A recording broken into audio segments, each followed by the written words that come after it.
आपण पाहत आहात लोकसमीक्षा न्यूज नेटवर्क आणि या आहेत आजच्या सुपरफास्ट न्यूज। या बातमीपत्राचे प्रायोजक आहेत नंदिनी कलेक्शन, फक्त महिलांचे परिपूर्ण दालन, माऊली निवास, कल्याण मंडपमच्या बाजूस, यशोधन नगर, परभणी। नमस्कार, मी प्रभू दिपके लोकसमीक्षा न्यूज नेटवर्क मध्ये आपलं स्वागत करतो। आपण पाहत आहात परभणी जिल्ह्याचं एकमेव बातमीपत्र लोकसमीक्षा सुपरफास्ट। सुरुवातीस पाहूया ठळक बातम्या। परभणी जिल्ह्यात आज नव्यानं 1265 कोरोना बाधित रुग्ण आढळले, तर 21 रुग्ण दगावले। छुप्या पद्धतीनं व्यापार करणाऱ्यांवर पोलिसांची कारवाई। जिल्हा परिषद कोविड सेंटरमध्ये नातेवाईकांचा मुक्त संचार। सेलू शहरातून पोलिसांनी केला 12 किलो गांजा जप्त आणि ऑक्सिजन गळती थांबवणाऱ्या अभियंता कुलकर्णीसोबतच्या विशेष गप्पा उद्या 10 वाजता। आता पाहूया बातम्या विस्तारानं। परभणी जिल्ह्यात आजही कोरोनाचा प्रकोप कायम असून आज 29 एप्रिल रोजी नव्यानं 1265 रुग्ण आढळून आले आहेत। त्यामुळे जिल्ह्यातील बाधितांची संख्या 35,435 इतकी झाली आहे। त्यापैकी 26,717 रुग्ण कोरोनामुक्त झाल्यानं त्यांना डिस्चार्ज देण्यात आला आहे। 782 रुग्णांचा आजपर्यंत बळी गेला असून 7,846 रुग्ण सध्या उपचाराधीन आहेत। आज दिवसभरात 1265 नवीन रुग्ण आढळले, तर 489 रुग्ण कोरोनामुक्त झाले आहेत। 21 रुग्ण दिवसभरात दगावले आहेत। आज आढळून आलेल्या रुग्णांमध्ये RT-PCR द्वारे 1035 आणि रॅपिड अँटिजेन टेस्टद्वारे 230 रुग्ण आढळून आले असल्याची माहिती जिल्हा शल्यचिकित्सक डॉक्टर बाळासाहेब नागरगोजे यांनी दिली आहे। नांदेड जिल्ह्यात आज दिनांक 29 एप्रिल रोजी नव्यानं 816 रुग्ण कोरोना बाधित आढळून आले आहेत। यामुळे जिल्ह्यातील बाधितांची संख्या 79,517 इतकी झाली आहे। आज आढळून आलेल्या रुग्णांमध्ये RT-PCR द्वारे 629 आणि रॅपिड अँटिजेन टेस्टद्वारे 187 रुग्ण आढळून आले आहेत। आज दिवसभरात 1,293 रुग्ण कोरोनामुक्त झाले आहेत। आजपर्यंत एकूण 66,307 रुग्ण कोरोनामुक्त झाल्यानं त्यांना डिस्चार्ज देण्यात आला आहे। सध्या 11,416 रुग्ण उपचार घेत असून त्यापैकी 187 रुग्ण अतिगंभीर असल्याची माहिती देण्यात आली आहे। हिंगोली जिल्ह्यात आज दिनांक 29 एप्रिल रोजी नव्यानं 197 कोरोनाबाधित रुग्ण आढळून आले आहेत। यातील 56 रुग्ण हे रॅपिड अँटिजेन टेस्टद्वारे आढळून आलेत, तर 141 रुग्ण हे RT-PCR द्वारे आढळून आले आहेत। आज दिवसभरात 221 रुग्ण कोरोनामुक्त झाले आहेत। आजपर्यंत हिंगोली जिल्ह्यात 12,470 रुग्ण आढळून आले असून त्यापैकी 10,947 रुग्ण कोरोनामुक्त झाल्यानं त्यांना डिस्चार्ज देण्यात आला आहे। सध्या 1,296 रुग्ण उपचार घेत असून त्यापैकी 479 रुग्णांची प्रकृती चिंताजनक असल्याची माहिती देण्यात आली आहे। परभणी जिल्ह्यात संचारबंदी लागू असून संपूर्ण बाजारपेठ बंद ठेवण्याचे आदेश प्रशासनाच्या वतीने देण्यात आलेले आहेत। असं असलं तरी शहरातील काही भागातील दुकानदार हे आपले व्यवसाय छुप्या मार्गाने करत असल्याची चर्चा होती। त्यामुळे पोलीस प्रशासनानं आज परभणी शहरातील जनता मार्केट, कच्ची बाजार या परिसरात कडक पोलीस बंदोबस्त लावला। त्याचबरोबर विनाकारण बाहेर फिरणाऱ्यांवर दंडात्मक कारवाई केली। तसंच अर्धवट शटर उघडून व्यवसाय करणाऱ्यांवरही पोलिसांनी दंडात्मक कारवाई केल्याची माहिती मिळाली आहे।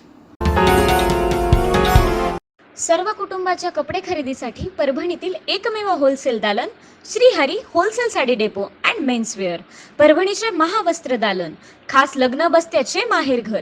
फक्त 3100 रुपयाची खरेदी करा आणि मिळवा लकी ड्रॉ कूपन। 1 मे रोजी होणार लकी ड्रॉ।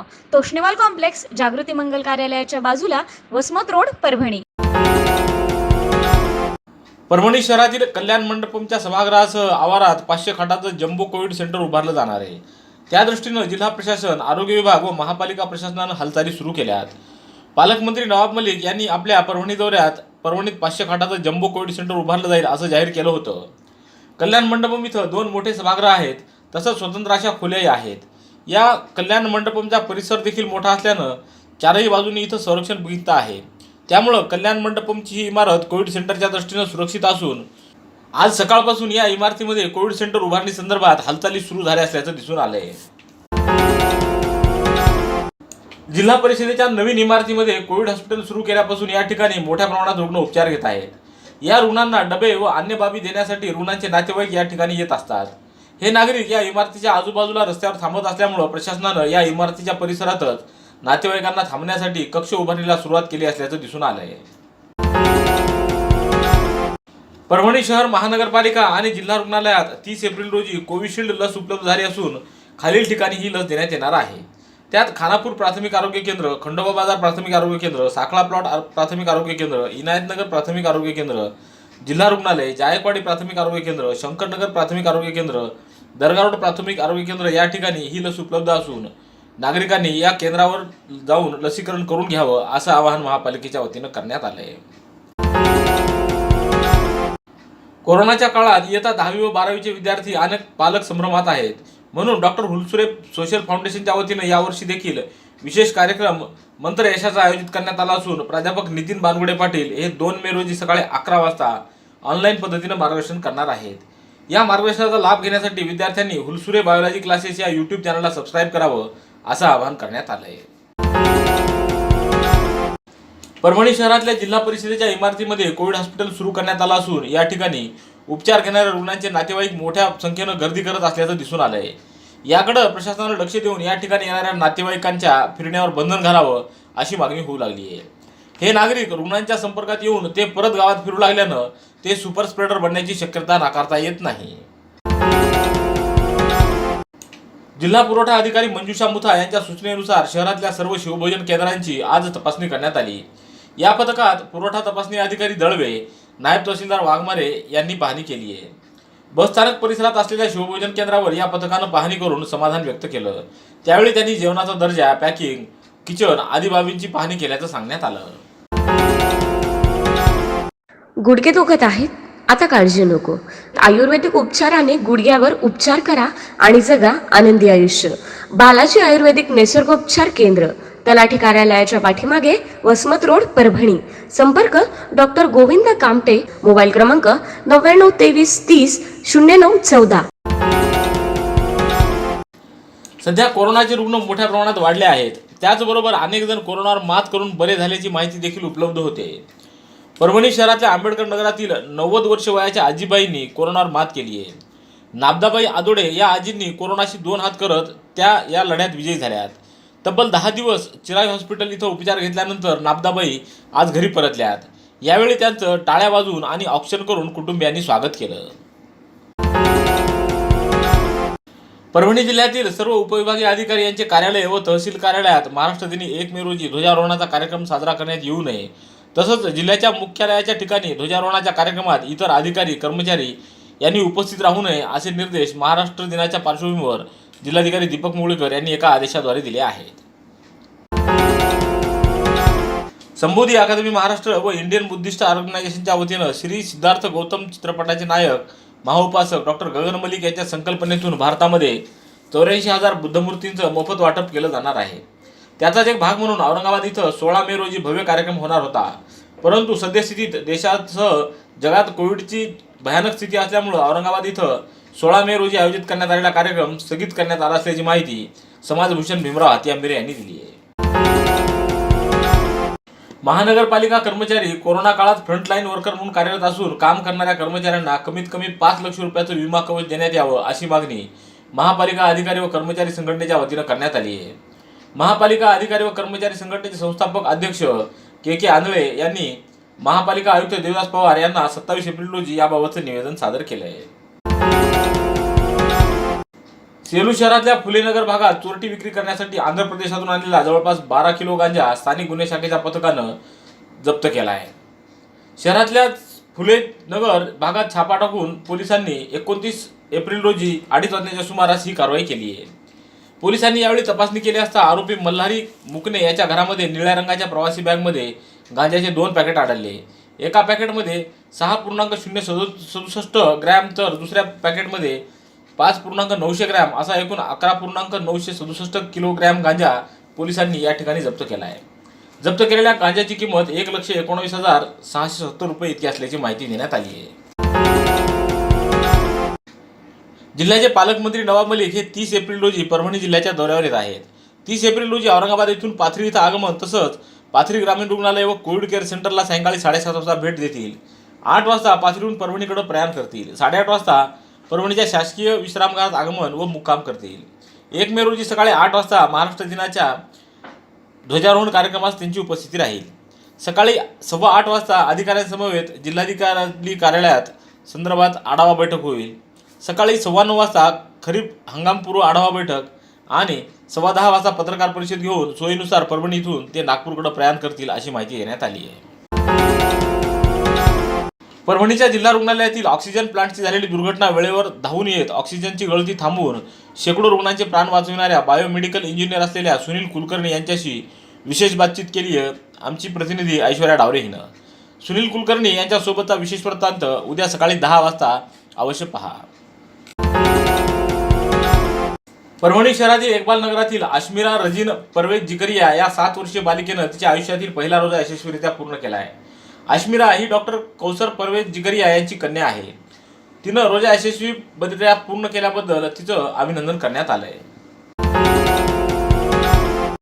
परभणी जिल्ह्यातील सर्व ज्येष्ठ नागरिक व दिव्यांग हे लाभार्थी असल्यानं आणि लॉकडाऊनमुळे त्यांना आपल्या घरापासून बँकेपर्यंत येण्यासाठी वाहन मिळत नसल्यानं अनेक निवृत्ती वेतनधारक, दिव्यांग व निराधारांचं मानधन बँकेच्या वतीनं घरपोच देण्यात यावं अशी मागणी जिल्हाधिकारी दीपक मुगळीकर यांच्याकडे प्रहार जनशक्ती पक्षाच्या वतीनं निवेदनाद्वारे करण्यात आली आहे. निवेदनावर प्रहार जनशक्ती पक्षाचे जिल्हाप्रमुख शिवलिंग बोधने, गजानन चोपडे, पिंटू कदम, ज्ञानेश्वर पंढरकर आदींच्या स्वाक्षऱ्या आहेत. 1 मे म्हणजेच महाराष्ट्र दिनी परभणी जिल्ह्यात पालकमंत्र्यांच्या हस्ते ध्वजारोहण करण्यात येणार असून या पार्श्वभूमीवर जिल्हाधिकारी कार्यालयाच्या परिसरात रंगरंगोटीला सुरुवात करण्यात आली आहे. विशेष म्हणजे यावर्षी उपविभागीय कार्यालय आणि तहसील कार्यालयात ध्वजारोहण होणार नाही, फक्त जिल्हाधिकारी कार्यालयात ध्वजारोहण होणार आहे. पाथरी तालुक्यातल्या खेरडा गावातील सिद्धोधन भाग्यवंत यांना गावातील सरपंचपती व ग्रामपंचायत सदस्यांनी पाण्याच्या कारणावर मारहाण केली असल्याची घटना घडली आहे. गावातील बौद्धवाड्यातील बौद्धांना पाणी मिळावं या हेतून सिद्धोधन भाग्यवंत यांनी पुढाकार घेतला होता. गावात लावण्यात आलेल्या बोरचं पाणी बौद्धवाड्याला मिळावं अशी मागणी असताना सुद्धा गावातील सरपंचाचे पती व ग्रामपंचायत सदस्यांनी त्यांना मारहाण केल्याचा आरोप त्यांनी केला असून या प्रकरणी अॅट्रॉसिटी अंतर्गत गुन्हा नोंदवण्यात आला असला आहे. याबाबत आज विविध पक्षाच्या पदाधिकाऱ्यांनी त्यांची जिल्हा रुग्णालयात भेट घेऊन त्यांची चौकशी केली आहे. परभणी शहरात कोरोनाबाधित रुग्णांची मोठी संख्या आढळून येत असून यामुळे ज्येष्ठ नागरिकांना उपचार मिळण्यास अडचणी निर्माण होत आहेत.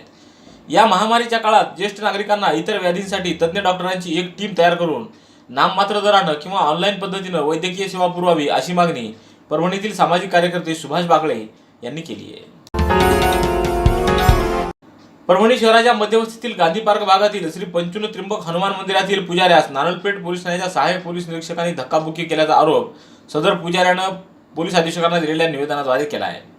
29 एप्रिल रोजी सकाळी 9 वाजेच्या सुमारास या मंदिराचे पुजारी धनंजय रमेश गुरु जोशी हे केरकचरा साफ करत होते. त्यावेळी पोलिसांच्या गाडीतून एका कर्मचाऱ्याने उतरून मंदिराजवळ येत तू मंदिरात काय करतो आहेस असं दरडावून पुजाऱ्यांचं म्हणणं ऐकण्याऐवजी शिवीगाळ करून धक्काबुक्की केल्याचं जोशी यांनी सांगितलं. गंगाखेड येथील कस्तुरबा गांधी कोविड केंद्रात जनरेटर सुविधा उपलब्ध नाही. वीज गेल्यास याचा रुग्णांना मोठा त्रास होत असून इथं जनरेटर सुविधा तात्काळ उपलब्ध करून द्यावी अशी मागणी तालुका काँग्रेसचे अध्यक्ष गोविंद यादव यांनी पालकमंत्री नवाब मलिक, आमदार सुरेश वरपुडकर, जिल्हाधिकारी दीपक मुगळीकर यांच्याकडे केली आहे. महापालिकेच्या 3ही नवीन जलकुंभावरील चाचणीचं काम 15 दिवस सुरू राहणार असल्याची माहिती महापालिकेच्या वतीनं दिली आहे. सुधारित पाणी पुरवठा योजनेअंतर्गत राजगोपालचारी उद्यान, नवामोंढा व आमेनगर अशा 3 ठिकाणी मोठ्या क्षमतेचे जलकुंभ उभारल्या गेलेल्या आहेत. त्या जलकुंभातून त्या कार्यक्षेत्रात पाणी वितरणाचं काम हाती घेतलं गेलं आहे. या जलकुंभातून नवीन जलवाहिन्यातून वसाहतींना पाणी पुरवठा केला जाणार आहे. या चाचणीच्या दरम्यान काही ठिकाणी जलवाहिन्यांमध्ये लिकेजेस आढळून आलेत, तसंच त्याचं पाणी रस्त्यावर येतंय. त्यामुळं 15 दिवसात ही चाचणी दरम्यान सर्व त्रुटी दूर केल्या जाणार असल्याची माहिती महापालिकेनं दिली आहे. जिंतूर तालुक्यातल्या बोरी इथं जिल्हा परिषदेच्या नोंदीनुसार बांधून तयार असलेली अंगणवाडी चक्क चोरीला गेली आहे. कागदावर संपूर्णतः बांधून तयार असलेल्या परंतु प्रत्यक्षात जागेवर नसलेल्या या अंगणवाडीबाबत आमदार मेघना बोर्डीकर यांनी लेखी तक्रार केली. यानंतर अदा करण्यात आलेलं बिल होल्ड करण्यात आलं असलं तरी जिल्हा परिषदेचे अधिकारी कठोर कारवाई करत नसल्याचा आरोप आमदार मेघना बोर्डीकर यांनी केला आहे. शेवटी पुन्हा एकदा नजर टाकूया ठळक बातम्यांवर. परभणी जिल्ह्यात आज 1265 नवे रुग्ण, 21 रुग्ण दगावले. छुप्या पद्धतीने व्यापार करणाऱ्यांवर पोलिसांची कारवाई. जिल्हा परिषद कोविड सेंटरमध्ये नातेवाईकांचा मुक्त संचार. सेलू शहरातून पोलिसांनी केला 12 किलो गांजा जप्त. आणि ऑक्सिजन गळती थांबविणाऱ्या अभियंता कुलकर्णी सोबत गप्पा उद्या सकाळी 10 वाजता. याबरोबरच हे बातमीपत्र संपलं. भेटूया उद्याच्या सुपरफास्ट बातमीपत्रात. पाहत रहा लोकसमीक्षा. तुम्हाला हे बातमीपत्र कसं वाटलं याबाबत आपली प्रतिक्रिया व्यक्त करा. दररोजचे अपडेट्स मिळवण्यासाठी लोकसमीक्षा चॅनलला सबस्क्राईब करा. धन्यवाद.